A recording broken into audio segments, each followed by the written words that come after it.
sa 10e année, Grand Sud Évasion organise un grand raid dans le sud de la Tunisie. Partis des 4 coins de l'Europe, les 12 équipages du LM et les 5 paramotoristes se retrouvent à Marseille.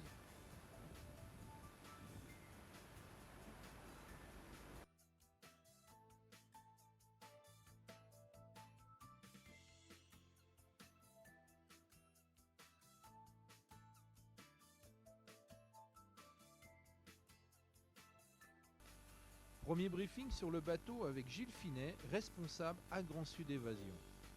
Aux cabines, ça va, il n'y a pas de problème? Ça vomit pas trop encore? Bon, moi je vais essayer de tenir à peu près droit dans le briefing. Bon, ben tout d'abord, la bienvenue à tous. Hein, la 12e édition du Choc, l'édition 2001, voit le jour.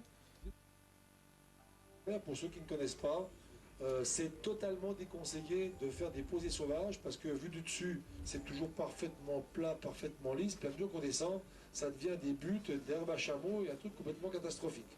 En règle générale, vous avez intérêt à vous poser toujours sur ou à proximité de la piste pour la bonne raison que là, on peut quelque chose pour vous, alors que si vous vous posez partout ailleurs, on peut rien pour vous. Donc on tire droit.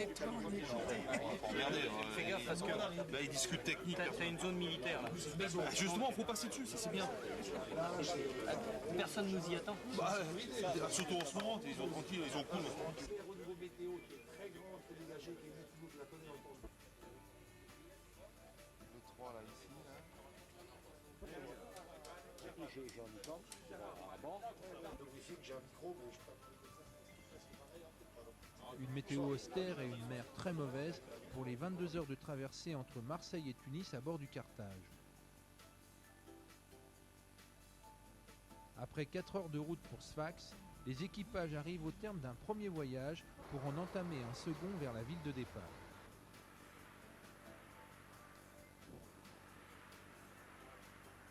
Accompagnés par la police locale, les concurrents en convoi peuvent aisément passer les feux rouges sans encombre jusqu'à l'hôtel.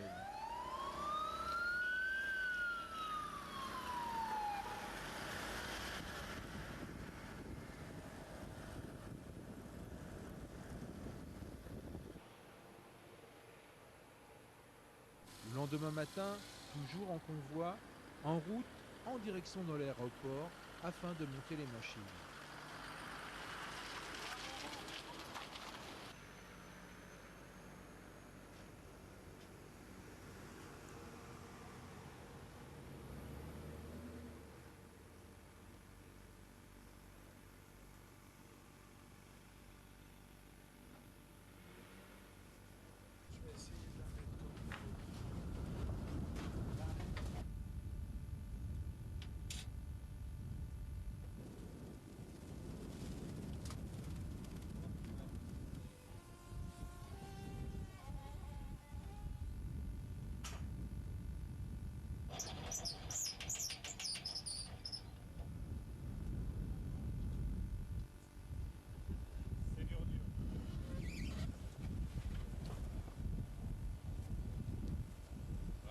On prend l'aile, on la glisse, tu la soulèves, tout de suite la glisser. Et tous les vols ici pour arriver, départ, retour en 123,7. Ok. Bon. Yeah. À terre. Ouais. Ok.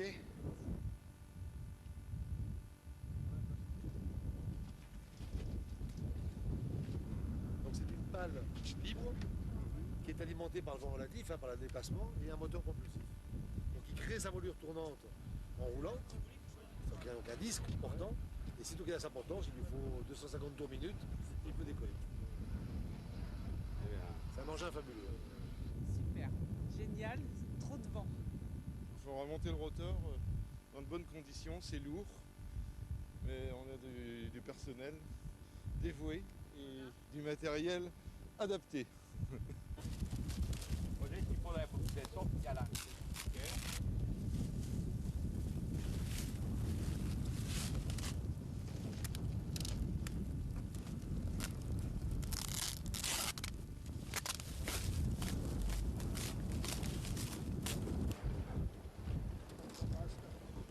Vas-y, moi je peux la tenir.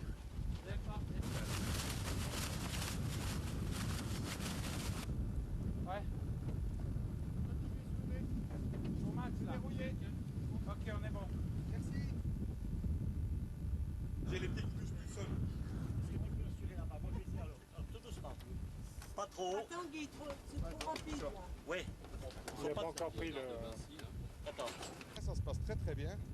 Il y a trop de vent, mais ça se passe très très bien. Pour l'instant, on a débarré la machine dans tout ce qui était chariot, mais on va être un petit peu embêté, ennuyé pour monter l'aile. Le fait qu'on a quand même pas mal de vent, en espérant que ça va se calmer. Alors maintenant, je crois qu'on va arrêter un petit peu le montage pour voir les conditions, comment elles vont évoluer. Merde, j'ai tombé dedans. Regarde si tu vois, je la tourne moi là. Mais non, faut pas. Il y a... Mais oui, mais tu le remets une fois que tu as mis le... Mais je pense que j'arrive plus après. Un petit morceau de chocolat.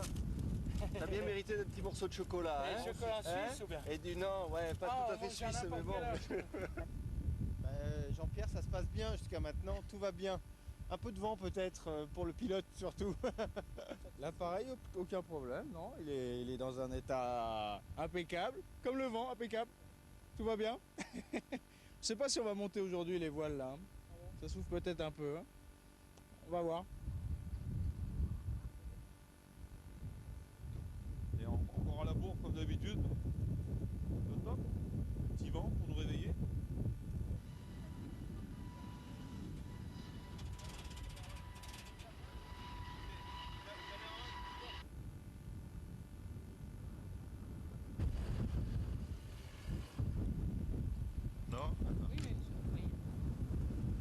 On a une perturbation qui rentre un petit peu, donc un petit souci entre guillemets, mais je crois que c'est l'aventure, hein. À chaque fois c'est la même chose. Hein. Si c'était une certitude, eh bien, on ferait peut-être autre chose. Hein. Donc je crois que c'est un petit peu le sel. Espérons que ça passe d'ici demain et qu'on parte demain comme prévu sur Djerba.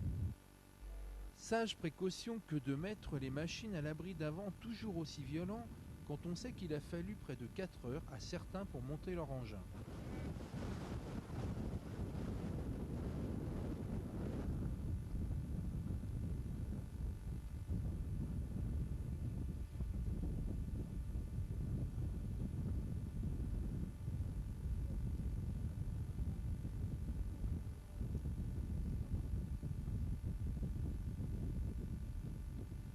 Si certains montent les machines, d'autres prennent leur temps de détente en visionnant les images du raid marocain du début de l'année. L'édition du SHOT qui est un peu exceptionnelle cette année, car comme vous vous en êtes tous rendus compte, on a une météo qui n'est pas accoutumée, donc on va s'adapter. Quoi qu'il en soit, je voulais vous remercier tous et toutes d'être là sur cette édition du SHOT.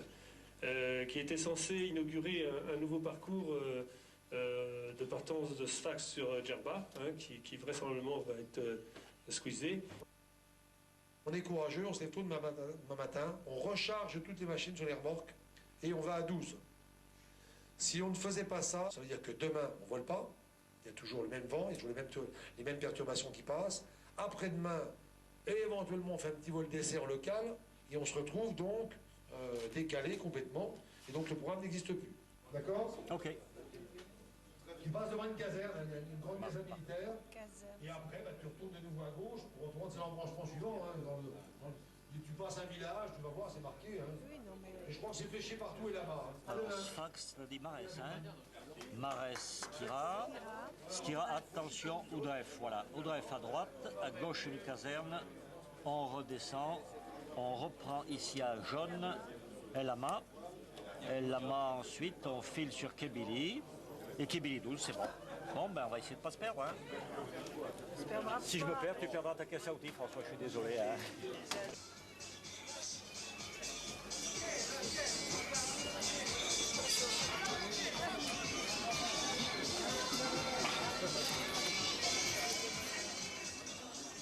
Devant les conditions météo toujours aussi mauvaises, les pilotes votent une promenade touristique à la Médina de Sfax où ils peuvent apprécier le savoir-faire de l'artisanat local.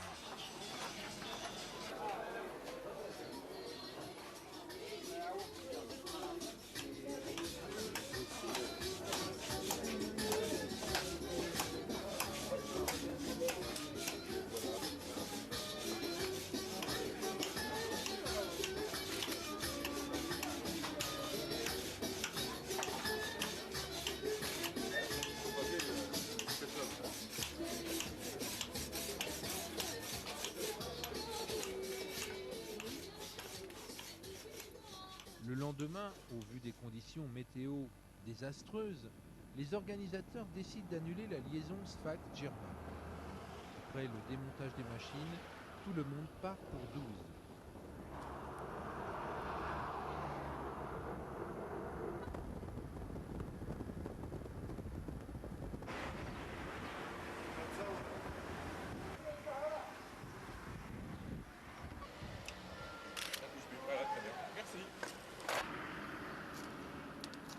Moi, je mets toujours mon enfant.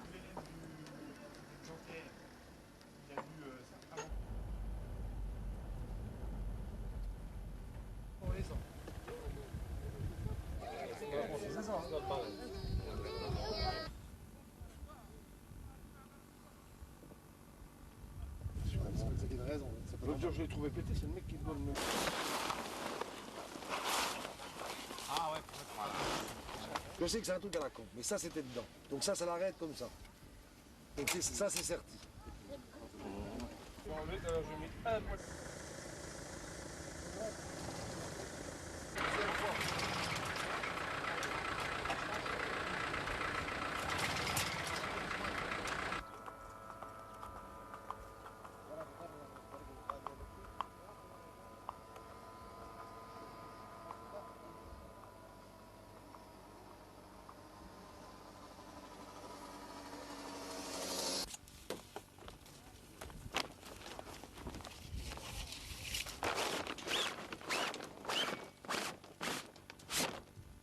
Fois, même le dimanche, quand il tape aucun souci à faire, tout sera fait.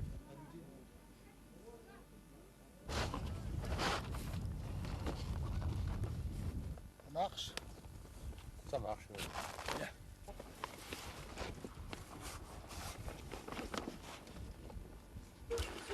Attends, je suis là derrière, hein, tu ne me démarres pas dans les trous de nez. Hein. Non, mais tu peux pas le mettre en route, là.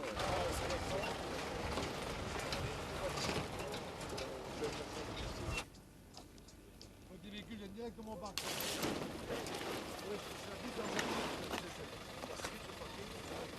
Non, j'ai pas encore démonté. C'est le premier démontage, mais ce coup-ci, je ne remonte pas. Hein. Ce coup-ci, on vole, si c'est possible. Allez, on va le mettre dans l'axe du vent pour déplier.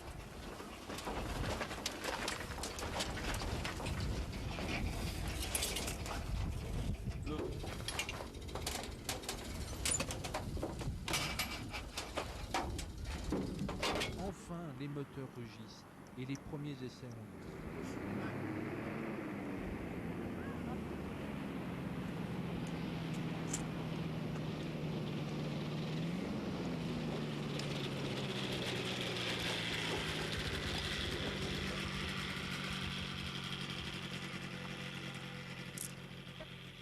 Très très beau, très bien, extraordinaire. Il y avait des chameaux, des chèvres. Qu'est-ce qu'on a vu encore? Ouais, un troupeau de chameaux, plein de chameaux, des chèvres. Il y avait quoi? Il y avait des oasis là-bas plus loin. C'était super. Ouais, formidable. Tout ce qu'il nous faut pour être bien. Hein?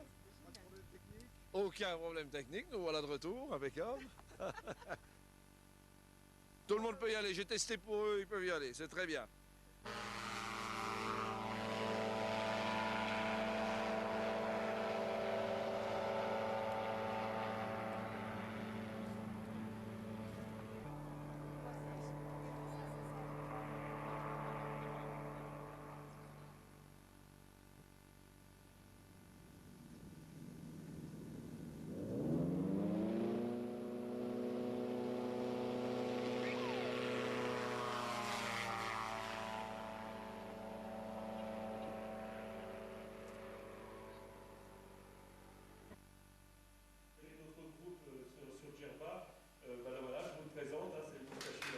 C'est vraiment un ami, un copain et quelqu'un qui j'y vais moi, nous a soutenu.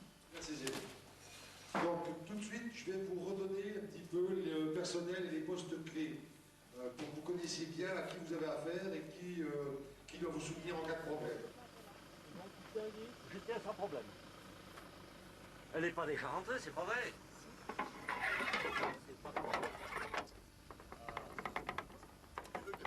Ouais, léger.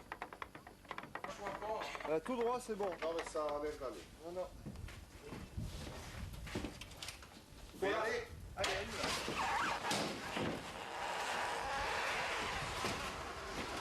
doucement plus, doucement plus. Au cas où. Il reste une béquille en rab encore. Ah bon? Hein? C'est ça?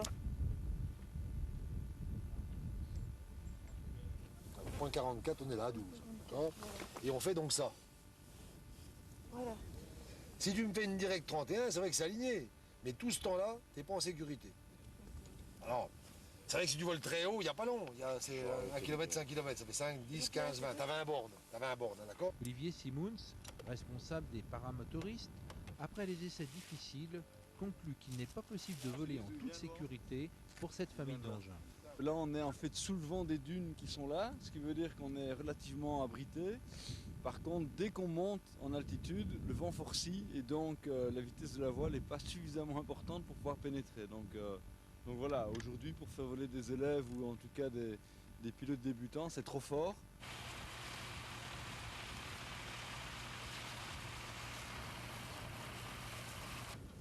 Allez. Et hop. Enfin le grand raid.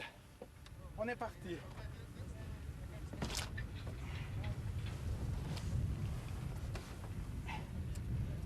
Et voilà, bonne chose de faite, je suis dedans.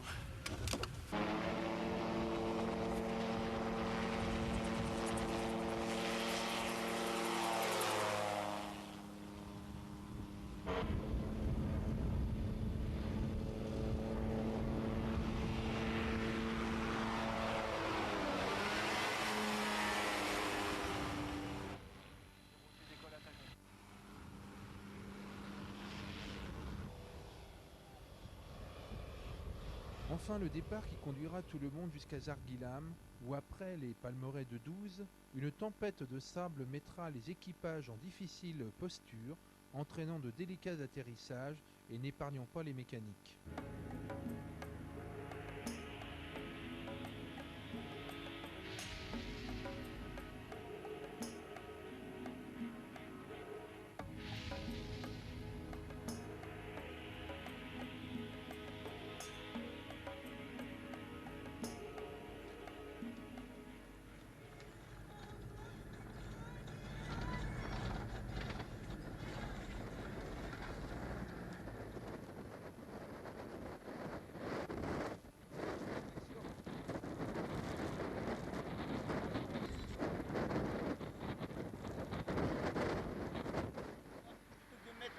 Je crois que je vais faire plongeur dans les mers chaudes.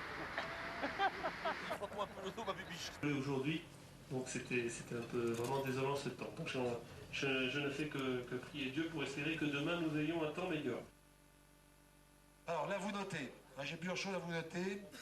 La nave déjà. La nave, donc on va faire une nave. Vous prendrez votre carte numéro piste sur la suivante. Les pistes sur la route.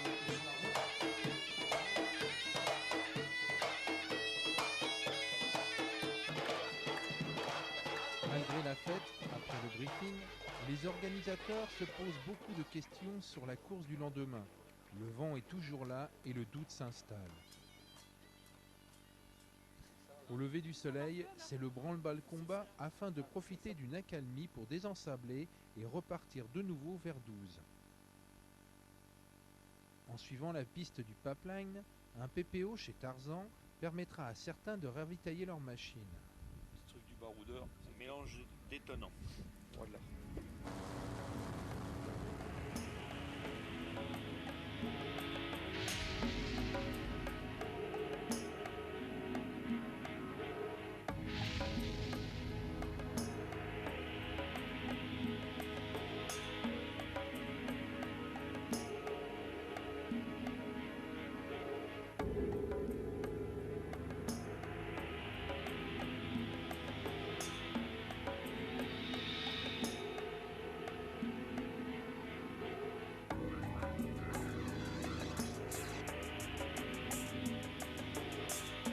C'est magnifique et ça change totalement de la vue du sol. On a une hauteur pas très importante, ce qui fait qu'on voit le paysage très très bien et on a une vue d'ensemble qui est splendide. Arrivé à 12, les conditions atmosphériques sont de plus en plus favorables, ce qui permet d'effectuer des vols en local sous l'œil des caravanes.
Quelle joie de pouvoir enfin faire du paramoteur et de profiter d'un fantastique panorama.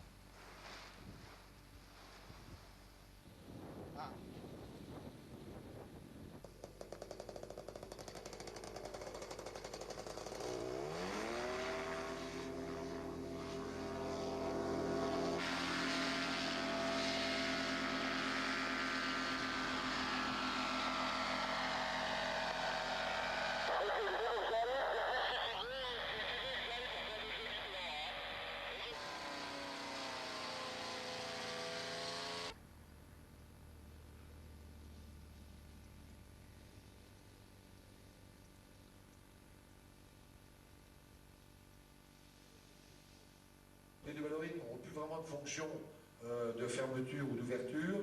Ils encadreront, ils feront la radio pour ceux qui n'en ont pas. Donc ils savent faire, ils connaissent, il n'y a pas de problème.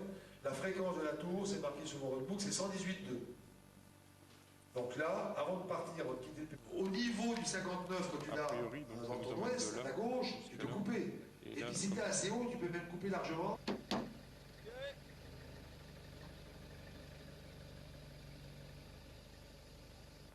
est les premiers sur le site, oui.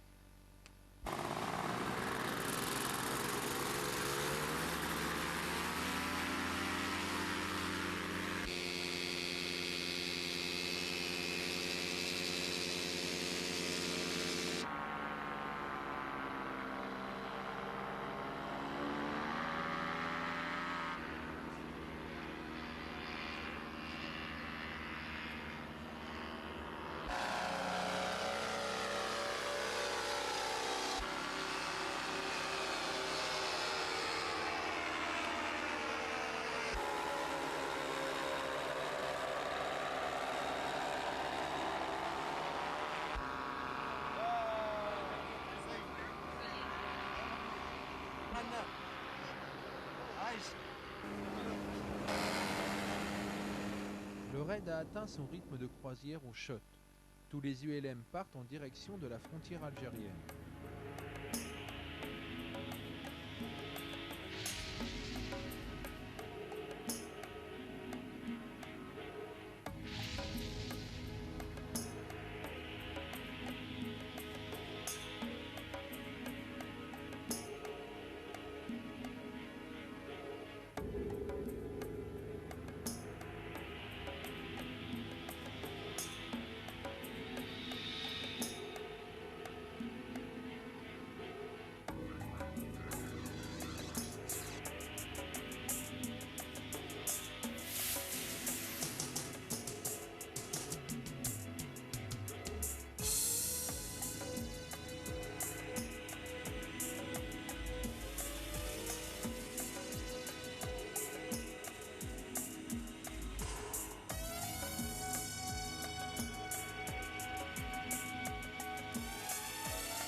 PPO, les plus audacieux et les plus nécessiteux, se posent sur la route pour faire le plein.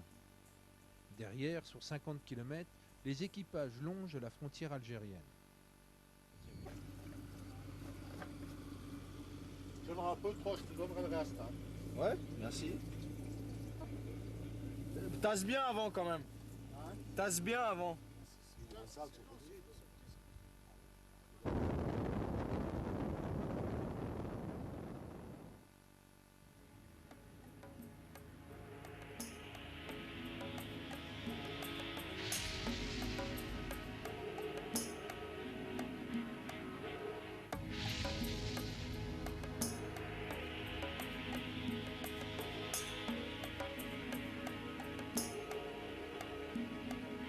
De l'autre côté du Chott, les concurrents découvrent les décors fabriqués spécialement pour le film La menace fantôme, épisode 1 de la guerre des étoiles.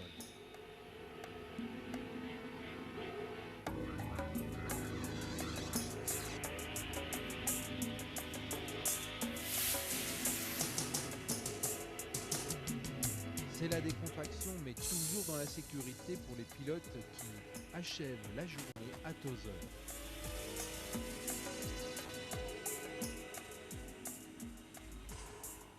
Avec ou sans moteur, tout est bon pour profiter d'une leçon de vol en s'appuyant sur les dunes de sable pour amortir les chocs.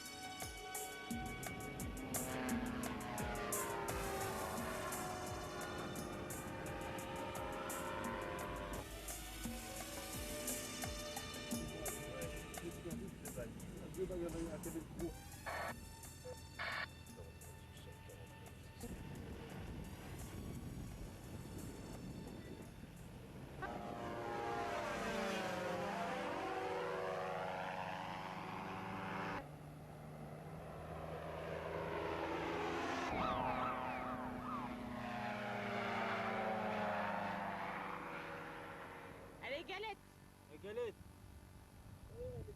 Attends, les gars.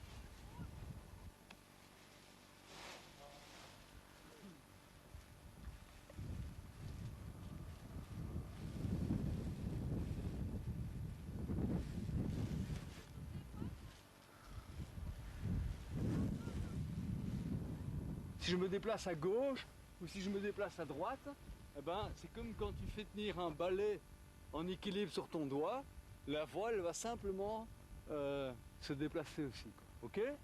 Donc ton boulot, c'est juste de rester en dessous de l'aile, éventuellement de reculer, tu vois, de donner de la vitesse. Au plus tu vas reculer, au plus ça va être facile. Ok? C'est tout, rien d'autre. Tu vois que si je veux la faire aller à droite, je tire à droite. Si je veux la faire aller à gauche, je tire à gauche. Hein? C'est pas plus compliqué que ça. Ok? Ouais. Allez, tu me le prends ici, voilà, et tu recules. Voilà. Vas-y, allez, recule.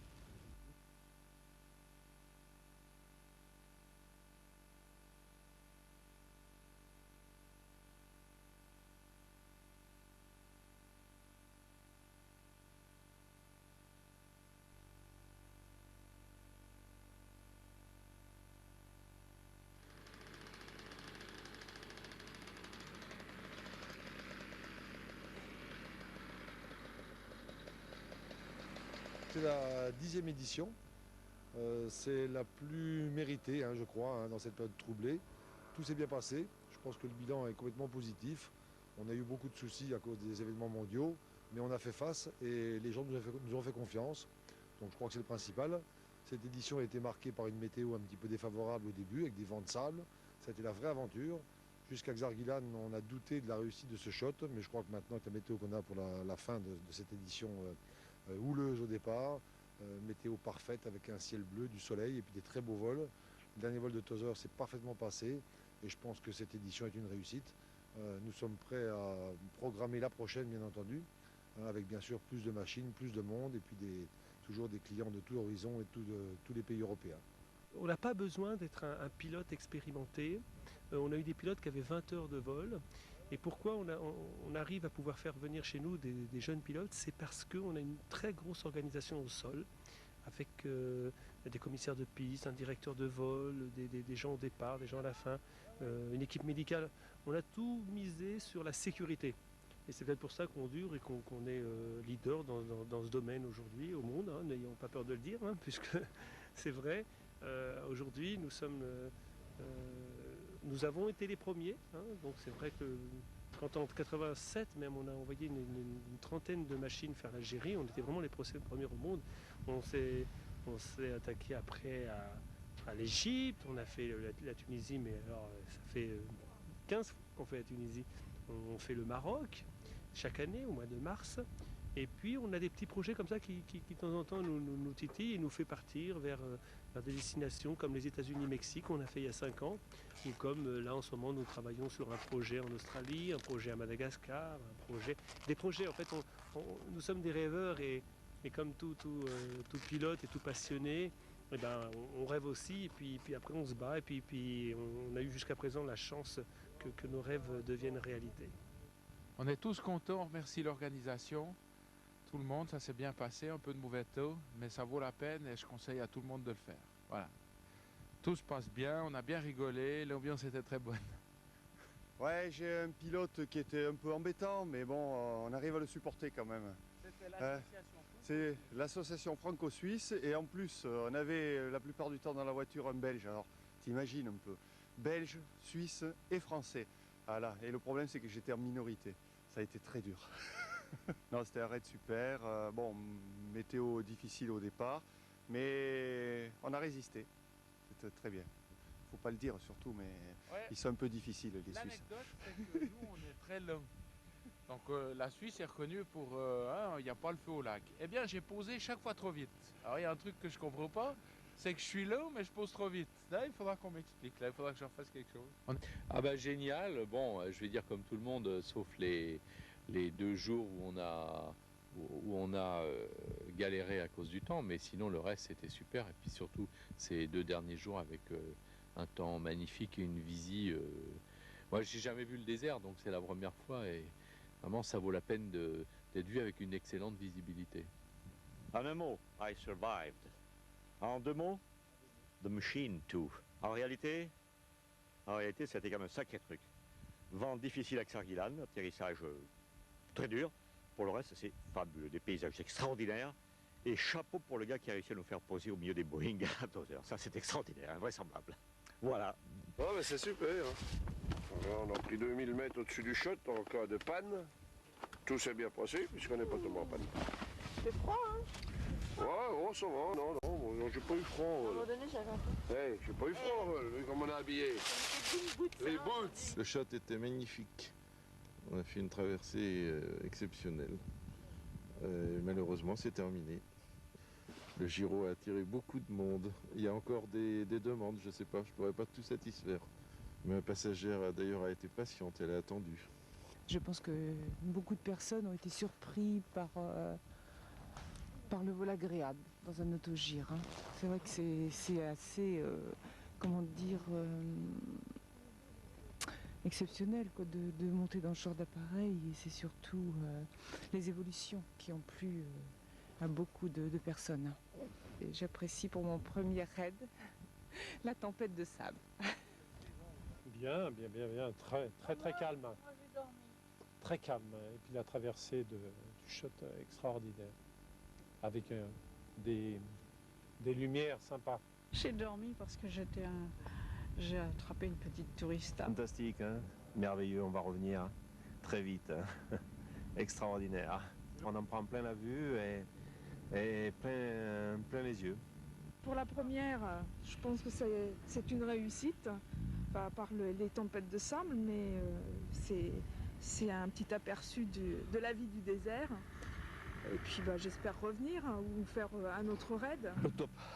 Un peu frisqué pour nous, hein. Le top. Heureux. Vous avez déjà vu un raton heureux? Voilà. Quand on est piqué, j'ai l'impression que c'est comme une maladie. Plus on vole, plus on a envie de voler. Ah là, impeccable, surtout aujourd'hui. Un joli vol, 1h30, impeccable. Pas de turbulence, rien. C'était le dessert. Il faut le faire au moins 2 fois. Une fois pour des petites astuces, pour prendre des mesures. Et la deuxième fois pour être très confort. Voler pendant que le soleil se couche, c'était incroyable. Je ne l'avais jamais vu. Et surtout, ce panorama, c'est fantastique en fait. Disons que je suis venu pour un petit peu le dépaysement et voir un petit peu comment ça se passe, surtout pour apprendre à voler. Ce qui m'a marqué vraiment, c'est quand même ces paysages, le décor lunaire du site cinéma de Tozeur, bon, et 12, les palmeraies, c'est vraiment extraordinaire.